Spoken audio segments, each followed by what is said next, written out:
Now, is your Akita biting all the time and it's causing you some real stress and anxiety? Well, today's the video for you.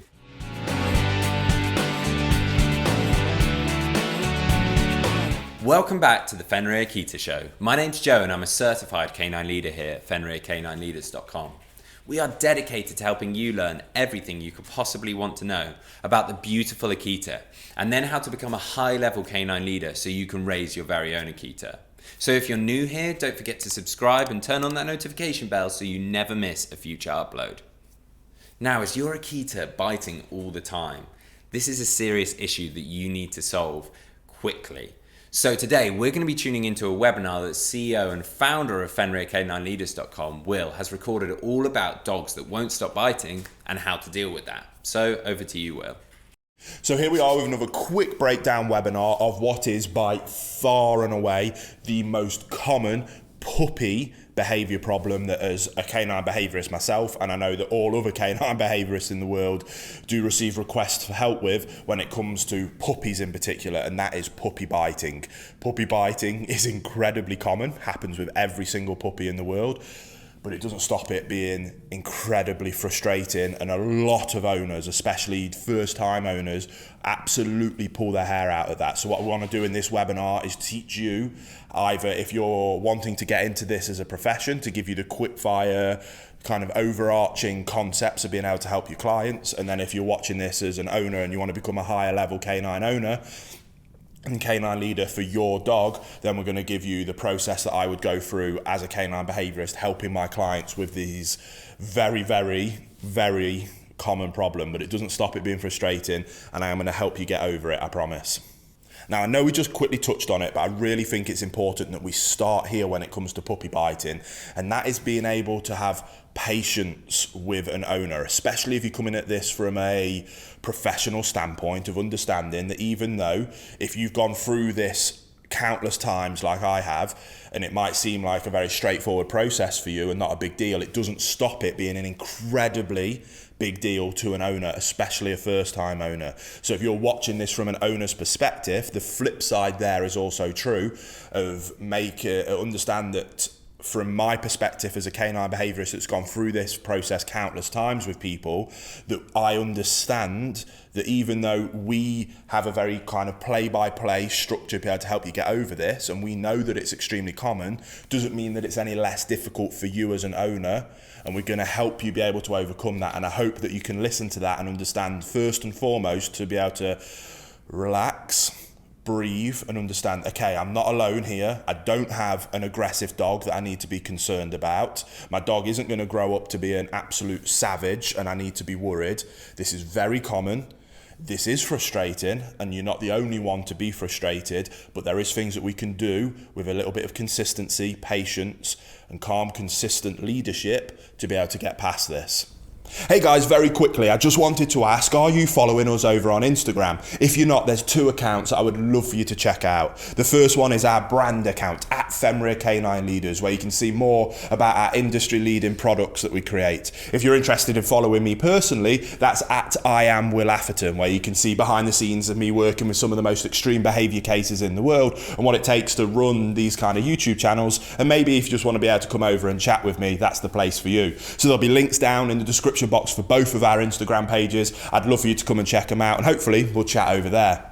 Now, the first thing that we must do with any kind of puppy biting cases is we need to exercise our puppies more. Now, I know especially in the world of large, powerful breeds, and this is kind of having a trickle-down effect to many of the even medium and smaller breeds, that people are very overly concerned with how much exercise they give their dogs because of growing bones, growing joints. Now, I'm not a vet, I don't claim to be, and you should always listen to the advice of the vets and the professionals, but in terms of what I like to say to my clients is listen to what they say, follow their professional guidelines and advice, but do not use your puppy growing as an excuse to not exercise them. Whatever is the maximum amount of exercise that you can healthily give your puppy, give it to them. The more exercise you give them, the better. Now, I can't tell you to go against your vet's advice, but I can tell you what I do personally is that I don't really follow any guidelines at all. If I think my puppies need exercise, then I let them have exercise. I do truly believe that a puppy will slow themselves down and will stop. Now, if we've got an extreme breed, like some of them huge mastiffs, or maybe a dachshund that has been bred in such a way that there is a significant issue with their growth and joints that we have to be very careful, then that might be a different argument. But I personally believe in giving as much exercise as possible to our puppies. If they were out in the wild, there'd be nobody interjecting and telling them to stop playing. Obviously, those dogs that would be in the wild aren't necessarily these dogs, like I say, the mastiffs, the dachshunds, that have these common problems. So I'm not saying to ignore your vet. I'm clearly saying that you should listen, but you should give as much exercise as you feel comfortable giving your puppy. If you do that, biting will, I promise, will be much less and much easier to manage, and then much easier to teach them that it's not acceptable. A puppy that is bored, frustrated, and has pent up energy will mouth, bite, and chew everything that it can find. If you can release that energy, that will solve a huge portion of the problem. Now, here at Fenrir, and if you've been watching any of our videos, you will know that we believe that the number one priority when we have a dog or helping clients with dogs is about relationship. You must become a calm, consistent leader that has a dog that will look up to you for guidance and direction. Now, as a canine behaviourist, I do also specialise in what we class as death row dogs, and they tend to be older dogs that are displaying very severe behaviours that are at the point where that dog is about to get put down, and then I'll come in and put in an intervention strategy to be able to modify those behaviours and keep them from ending up in shelters or being put down. When I'm working with those adult dogs, we can go in and we can go straight into a full boot camp style process of being able to as quickly and as efficiently restructure that relationship. Now, when it comes to puppy biting, one of the common problems that you'll find, whether you're helping your clients, whether this is happening with you, we need to address the problem. As a good leader, we don't ignore something like biting, we address it. Doesn't mean, and I'm going to talk about the implications of how we go about addressing that later, but we don't ever ignore it. That's poor leadership. We address it and we show our dogs how we do want them to behave. Now, what people will do is that they'll listen to that, they'll skip the exercise part, they'll skip restructuring the relationship that I want to talk about now, and they'll go straight to the modification plan, and then they'll wonder, why isn't it working as effectively, and I'm utilizing this verbal correction, my dog's ignoring it. Those things are a telltale sign that that dog does not respect you as a leader, and you do not have a good relationship. That relationship is broken. If you are a good leader, and we use the analogy of a mum with their puppies, if you watch a mum with a litter of puppies, the second it corrects a dog through a growl, a grumble, even just a change in body language, they can get a whole litter of puppies to stop on a dime. We should be able to do the same thing with our puppies, and that includes puppy biting. A mother dog would never allow that puppy to bite them to the point of it hurting them. They would address it quickly, efficiently, and fairly, and that puppy would listen. The reason the puppy listens is because it respects the leadership of its mother. We need to get to the same relationship with our puppies, that it respects us as the leader and will listen when we tell it to stop doing things, and then also will listen when we ask it to do things. That is the essence of being able to have a fantastic dog. Now, when we've got young puppies that are biting, we don't like to put them through a boot camp process because it can be quite intense. There's lots of time around exercise that would be too much for a puppy. The drills that we do there are too intense for a young puppy. They haven't got the attention span yet. So that's where we created our perfect puppy program. What that is it's designed obviously from the day you bring your puppy home, but if you're 2 weeks in, you can still jump in, and it not only gives you a structure of what you should be doing at what stage of your puppy's developmental program all the way through that first year, but there's also tons of information in there. There'll be a link down below, by the way, of how you become a high-level canine leader, how you're able to structure that relationship with your puppy so that when we want to address biting, we can address it quickly, efficiently, with no issue whatsoever. So the biggest thing I want to give you here in this webinar, whether you're helping your clients or whether you're just trying to help yourself, is do as much exercise as you can. I promise you that'll help. Restructure the relationship. If you can do that, then what we're going to talk about now in terms of actually addressing puppy biting will become 1,000 times easier, to the point like it will blow your mind. Put the effort in here, I promise.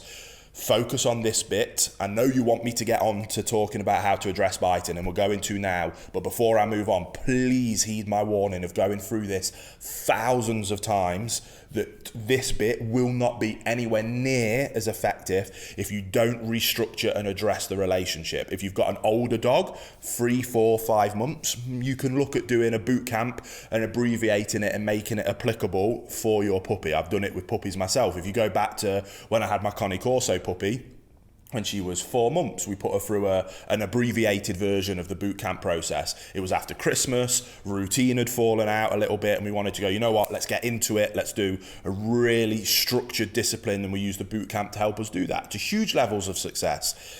The puppy program also might be a fantastic way of being able to achieve the same results without that kind of the discipline of something like a boot camp. So they're down in the description box below if you need that help. But basically, it's just around the concept. Learn how to become a high-level canine leader. Learn the principles of the basics of operant conditioning, about being able to reward desired behaviors and correct undesirable ones. If you can do that and you can restructure that relationship, this next bit that we're going to talk about now, I promise, will be loads easier.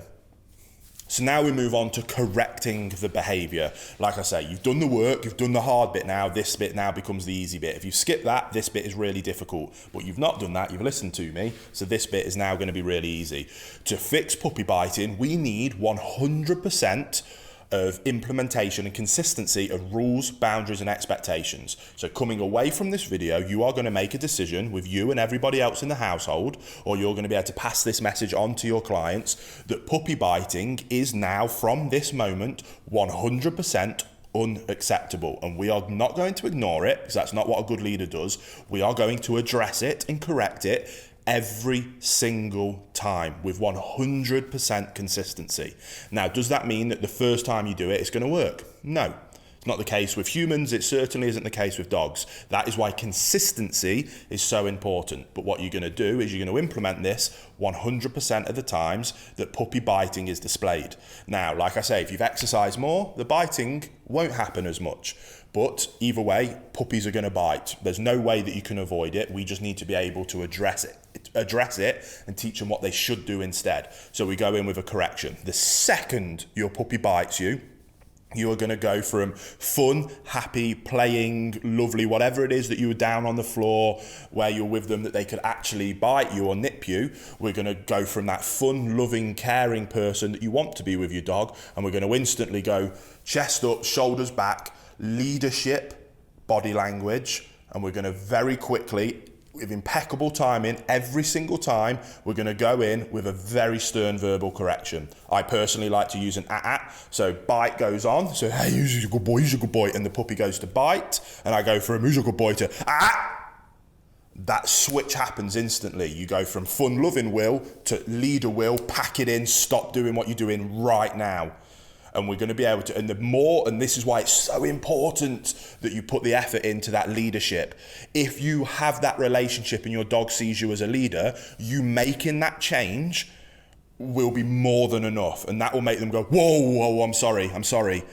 There's a little bit of fear there, but that's good, it's healthy. The same way that should be the case with your children, that if it came to a point of your child running out into the road and you can't physically grab them and stop them, you better hope that your child will listen to that stop now, because they have that respect for your authority and leadership to stop them running out into a road and getting run over. We need that same kind of respect and authority with our puppies. We can be fun, loving, amazing, cuddly, cute. I want you to have that relationship, but you can't have that if you don't have the leadership relationship as well. So we're going to go in with a correction. That will be more than enough to get them to stop. We're going to remove ourselves from the situation. Doesn't mean that we have to get up and go away, but if we're down on the floor and playing, and then we've come up with a vocal inflection with the verbal correction, that has removed ourselves from whatever the fun thing that we were doing with them was. So we've gone in with that verbal correction. We then redirect them to the desired behavior. And here you have a few options. You could put them into a sit and stay, and you can show them that, no, if you want to be able to play with me, you need to sit and wait and be quiet. Or what we like to do with biting, especially with puppies, because they are mouthing and they're teething. Yes, it's frustrating for them. Yes, they want to ease their gums.